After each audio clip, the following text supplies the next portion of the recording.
پدری قسم باندې اعتکاف دی. یو اعتکاف واجب دی، یو اعتکاف سنت دی، یو اعتکاف مستحب او نفل دی. واجب اعتکاف دی ته وی چې وسړی په ځان باندې نظر اومني. د نظر دا معنا ده یو سړی وی کو زما دا فلانه کار الله تعالی وکو، زما دا بیمار الله تعالی خو کو، دا فلانه سړی الله سفر نه په خیر باندې راوستو، زبد الله تعالی د پر درې ورځې اعتکاف کوما، زبد الله د پر الله سورځ اعتکاف کوما.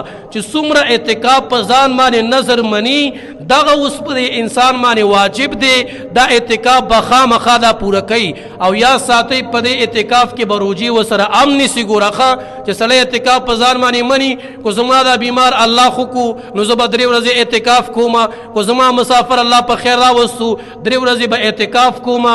اوس درې ورځې اعتکاف ته ام کینی او درې ورځې بروجي وسره ام نسی. دا واجب اعتکاف دی چې موږ او تاسو په ځان باندې لازم کو. دویم نفل اعتکاف دی، سنت مستحب اعتکاف دی. ګوري نفل او مستحب اعتکاف دا دی دا تاسو اوس ته جمعې مول راغلی که نه، یو سړی جومات ته را روان دی او د جومات په خوله کې دانې توکي چې تر څو پورې زه په جومات کې ناست یم تر هغه وخته پورې زما د اعتکاف نیت دی. مستحب او نفل اعتکاف یوه ګینټم کېږي، یو ورځم کېږي، نیمه ورځم کېږي. لکه تاسو د جومات کې نیمه ګینټه یې ساري که نه، نو دا د نیت وکړو چې یاره زه به نیمه ګینټې دپاره په دې جومات کې اعتکاف ته ناست یم.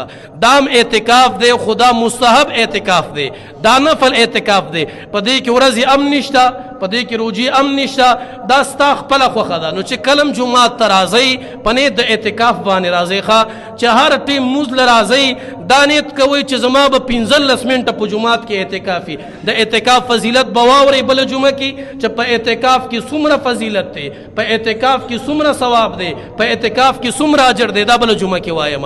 او یو سنت اعتکاف دی. سنت اعتکاف دا دی چې د رمضان په 20 تاریخ باندې په 21 شپه د رمضان باندې د نور د پریوتلو نه وړاندې معتکف خپله به سره راوالي او جومات ته راشي او 10 ورځې مکمل په دې جومات کې تیرې کړي، 10 شپې مکمل په دې جومات کې تیرې کړي. د هغه اعتکاف دی چې کله نه نبی علیہ السلام مدینې منورې ته راغلی دی، نبی علیہ السلام هر کال کړی او کو په کم کال د نبی علیہ السلام نه پاتې شوی دی، آینده کال نبی علیہ السلام 20 ورځې اعتکاف کړی دی. دا اعتکاف سنت دی. د رمضان په آخري شپو کې چې کوم اعتکاف کیږي دغه اعتکاف سنت دی.